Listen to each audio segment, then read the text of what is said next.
Assalamualaikum warahmatullahi wabarakatuh. Perkenalkan Pak, nama saya Kurniawan Pratama dengan NIM 1904010029. Di sini saya ingin mempresentasikan dan menjelaskan tentang soal dan jawaban saya pada UTS sebelumnya Pak, di bab yang kedua Pak. Nomor 1. Apa yang harus dilakukan pada saat pembersihan dan pemeriksaan rutin?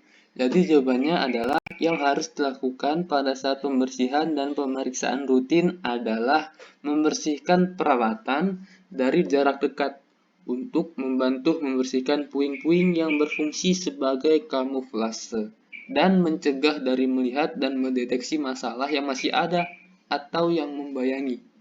Jadi Pak, pada saat pembersihan ini dan pemeriksaan rutin ini, kita harus membersihkan dengan teliti dan dengan seksama puing-puing yang ada atau serpihan-serpihan atau segala kotoran atau dan yang lainnya agar tidak menghalangi kita dari melihat dan menyadari adanya masalah yang mungkin ada atau yang telah muncul pada suatu mesin atau peralatan. Nomor 2. Apa fungsi panca indera saat melakukan proses pembersihan peralatan?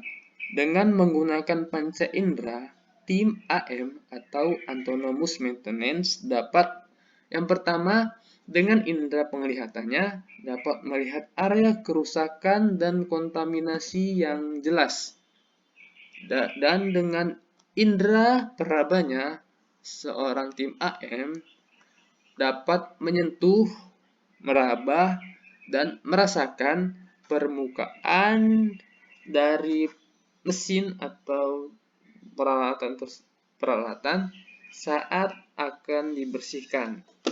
Lalu dengan indera penciumannya, tim AM dapat mencium bau kebocoran dan tumpahan seperti kebocoran gas atau tumpahan oli atau bensin dan lain-lain.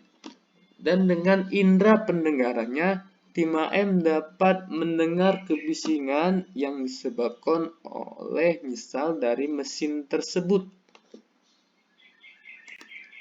Nomor 3. Apa pengertian dari peta area dan peta bahaya? Jawabannya adalah peta area adalah sebuah gambar yang memberikan area fungsional batas yang ditentukan. Sedangkan peta bahaya adalah daftar bahaya yang ada di setiap daerah atau area. Nomor 4. Coba jelaskan apa itu F-tag. Jawabannya adalah F-tag adalah label yang secara fisik melekat pada daerah atau area yang terkontaminasi dan digunakan untuk mengidentifikasinya.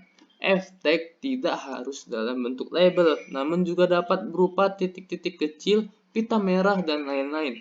Jadi F-tag ini adalah sebuah label atau simbol yang mengingat dan memperjelas dan mengkategorikan masalah yang ada pada suatu peralatan atau mesin. Jadi biasanya F-tag ini dibagi dengan simbol-simbol warna yang menjelaskan dan mengidentifikasi bahwa masalah yang ada pada suatu mesin itu masalah yang ringan atau masalah yang cukup berat dan lumayan berat.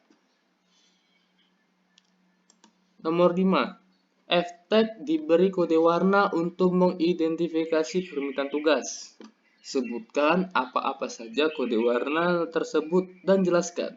Jawabannya adalah, pada F-tag ini ada dua kode warna yang umum digunakan. Yang pertama itu label merah, yang kedua label yang berwarna putih. Pada label merah ini membutuhkan tingkat pengetahuan teknis, sehingga teknisilah yang akan melakukan perbaikan tersebut. Sedangkan label putih ini membutuhkan lebih sedikit pengetahuan daripada tag merah dan dapat dilakukan oleh operator setelah instruksi dan pengujian untuk mengkonfirmasi permohonan. Jadi pada label merah ini dilakukan oleh teknisi yang mempunyai kemampuan teknis dan mempunyai sertifikasi untuk memperbaiki masalah yang ada pada mesin tersebut. Sedangkan pada label putih ini dapat dilakukan bahkan dapat dilakukan oleh operator karena tidak rumit, dan label merah jauh lebih rumit daripada yang label putih. Biasanya label putih ini dari masalah-masalah yang kecil seperti mungkin mengganti oli atau yang lain-lainnya. Mungkin itu saja Pak dari penjelasan saya dari soal nomor 2, soal pada bab 2, soal dan jawaban pada bab 2. Lebih dan kurang saya mohon maaf Pak. Assalamualaikum warahmatullahi wabarakatuh.